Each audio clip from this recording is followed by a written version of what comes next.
Harley Davidson, you either love them or you hate them. Personally, I can sort of take them or leave them really, and I've made no secret of it in the past that I'm not the world's biggest Harley Davidson fan.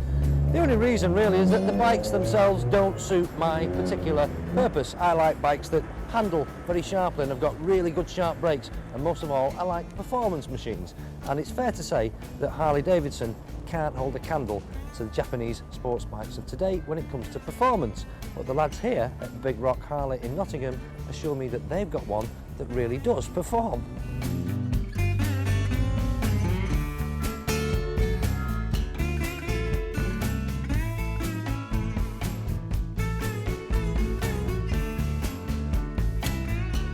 And this is it. It's an FXDX Superglide Sport, which is a right mouthful, isn't it? But it has added to it just about every performance bolt-on part that you could wish for at some considerable cost, I might tell you as well.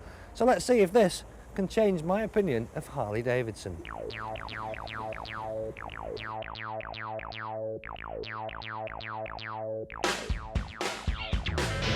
So what have we here? A Harley that really goes? Well, actually, yes. And boy, does it go! Whack the throttle open and it's like being smacked up the backside by a juggernaut. It's very addictive. Forget all those stereotypical statements about Harleys being slow with poor brakes. This souped-up Superglide is all about acceleration. Yes, it shakes about a bit and you need to show it who's boss, but it's definitely different for a Harley. And if you think it vibrates when you're on it, well, you should see it when it's stood still. That reminds me of a lady I once met in Amsterdam, but that's another story, we don't want to go there. Let's just turn the damn thing off. Right, there we go, we're nice and quiet now. Right, you want to know about the... No, I'm only joking, it's not that bad. You want to know what they've done to this, because it is now a fast Harley Davidson, this. It pulls like the clappers. Away from the lights, it's great. You can beat most sports bikes up to about 60 or 70 miles an hour. Really very impressive. Well, it's called a stroker kit. That's what they fitted to this. In fact, the lads in the shop refer to this bike as the stroker. So loads and loads of work done in the engine department. It now has a stroked crank and rods. That sounds good, doesn't it? It's now got adjustable push rods. Originally they were solid rods. The pistons are different. They've changed everything in this. The pistons are now forged pistons. Originally it would have had cast pistons. Carburetor is different. This bike originally had a 40mm Kine carburetor. That there now is a 45mm Mikuni carburetor. And sticking out the side of that, you can't miss that, can you? Especially when it shakes about when it's running. Whacking big K&N filter there to help the whole thing breathe a bit better, or breathe more easily.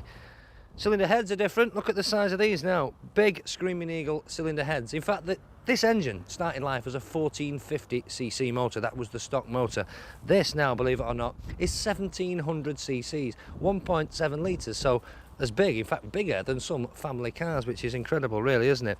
The ignition system, that's completely different. This now has a Screaming Eagle race ignition system, and just to finish the whole job off, you can't fail to notice, you can't fail to hear them, these lovely, rather smart looking Screaming Eagle pipes.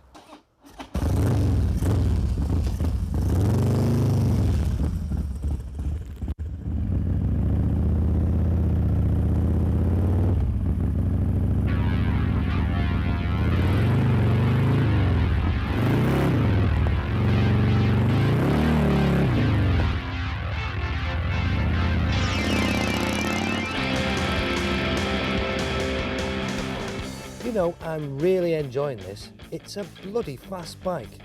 In fact, the lads who put it together tell me that it's actually done the quarter mile in 11 seconds, and that's faster than many of your so-called performance bikes.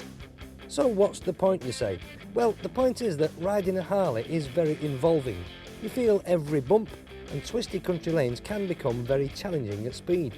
When you add to that more acceleration than you dare to use, you know it's going to be a whole load of fun.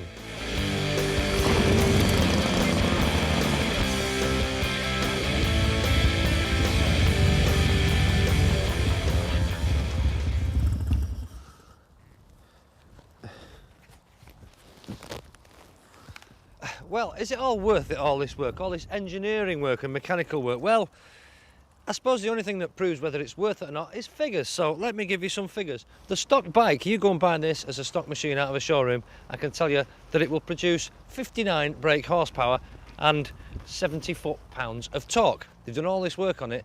This now produces 117 foot-pounds of torque and they're claiming 108 brake horsepower. So they've near enough doubled the power of it, which is very impressive, and you really do feel it. It is now a fast bike. Not top end, but fast off the mark. Really pulls your arms out of the sockets. It's good fun to ride. 14,000 quid this would cost you now. What else could you buy for 14,000 quid? Well, you could probably buy a nearly new Fireblade and a nearly new R1. So is it worth it? Well, dyed-in-the-wool Harley Davidson fans will probably say, yes, absolutely, every penny. Me, as a regular sports bike rider, I think I'm still to be convinced.